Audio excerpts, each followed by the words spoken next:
Assalamualaikum warahmatullahi wabarakatuh. Saya Humera Dahlan, kelas 12 MIPA 1 SMA Negeri 1 Polewali. Di sini saya akan menjelaskan respon internasional terhadap kemerdekaan Indonesia. Pertama, saya akan menjelaskan pengakuan dari negara lain terhadap kemerdekaan Indonesia. Dan yang kedua, saya akan menjelaskan respon Belanda terhadap kemerdekaan Indonesia. Dan yang terakhir, saya akan menjelaskan respon Perserikatan Bangsa-Bangsa atau PBB atas kedaulatan Indonesia. Pertama yaitu Mesir. Mesir merupakan negara yang mengakui kemerdekaan Indonesia secara de jure pada tanggal 22 Maret 1946. Kemudian yang kedua adalah negara Lebanon. Lebanon juga mengakui kemerdekaan Indonesia secara de jure pada tanggal 29 Juli 1947. Kemudian negara ketiga yang mengakui kemerdekaan Indonesia merupakan negara Yaman. Yaman mengakui kemerdekaan Indonesia pada tanggal 3 Mei 1948, disusul oleh Arab Saudi. Arab Saudi mengakui kemerdekaan Indonesia pada tanggal 1 Mei 1950. Kemudian yang terakhir yang mengakui kemerdekaan Indonesia merupakan bagian dari Eropa, yaitu salah satu negara dari Eropa, Vatikan. Vatikan mengakui kemerdekaan Indonesia pada tanggal 6 Juli 1947. Respon Belanda.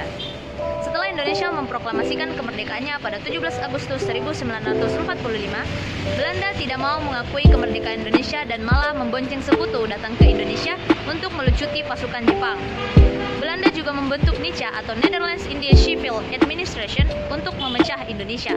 Dan puncaknya, Belanda melakukan agresi militer sebanyak 2 kali, yaitu agresi militer pertama pada tahun 1947 dan agresi militer kedua pada tahun 1948.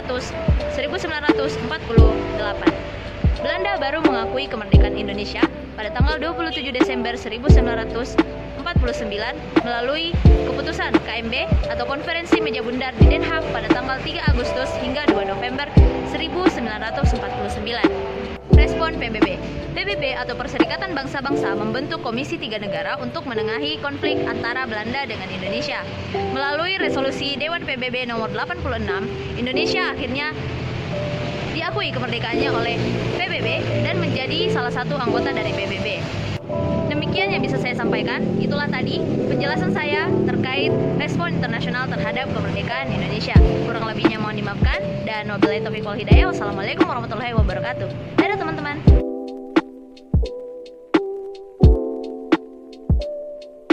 Hai, di part pertama video saya telah menjelaskan respon internasional terhadap kemerdekaan Indonesia. Nah, di part yang kedua ini saya akan menjelaskan perlawanan bangsa Indonesia terhadap kembalinya Belanda. Ya, kembalinya Belanda bersama sekutu tujuannya untuk memecah Indonesia dan menggagalkan Indonesia menjadi negara yang berdaulat serta merebut kembali wilayah yang pernah dijajah oleh Belanda. Nah, tentunya Indonesia melakukan perlawanan atas tindakan Belanda ini melalui beberapa perlawanan-perlawanan dan pertempuran-pertempuran yang dilakukan Belanda bersama sekutu untuk menyerang Indonesia. Pertempuran Surabaya. Pertempuran Surabaya yang berlokasi di Surabaya, Indonesia terjadi pada tanggal 27 Oktober hingga 20 November 1945. Latar belakang terjadinya pertempuran ini yaitu keinginan sekutu untuk merebut senjata milik Jepang dan terbunuhnya Brigadir Jenderal A.W.S. Malabi dan ultimatum Inggris yang mengeluarkan instruksi agar pemimpin Indonesia dan semua pihak menyerah kepada Inggris. Yang kedua yaitu pertempuran 5 hari di Semarang yang bertempat di Semarang, Indonesia yang terjadi pada tanggal 14 Oktober hingga 19 Oktober 1945.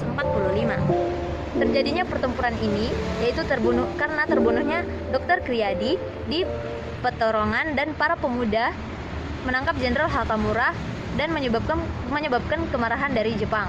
Kemudian yang ketiga, pertempuran Bandung Lautan Api yang terjadi di Bandung, Indonesia pada tanggal 23 Maret 1946.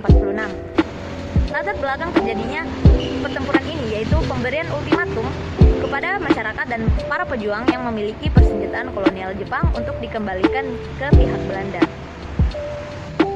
Kemudian yang keempat yaitu pertempuran Ambarawa yang bertempat di Ambarawa Selatan, Semarang, Jawa Tengah yang terjadi pada tanggal 20 Oktober hingga 15 Desember 1945. Dan latar belakang terjadinya pertempuran ini yaitu sekutu melakukan pengeboman di kampung-kampung sekitar Ambarawa. Kemudian pertempuran yang kelima yaitu pertempuran Medan Area yang terjadi pada tanggal 13 Oktober hingga 1945 sampai 1946, Medan, Sumatera Utara, Indonesia. Latar belakang terjadinya pertempuran ini yaitu ultimatum agar pemuda Medan menyerahkan senjata kepada sekutu dan memberikan batas daerah oleh sekutu di pinggiran sudut-sudut kota Medan. Dan yang keenam yaitu Puputan Margarana yang terjadi pada 20 November 1946 bertempat di Tabanan, Bali. Latar belakang terjadinya pertempuran ini yaitu munculnya kolonial Belanda yang memporak-porandakan Bali.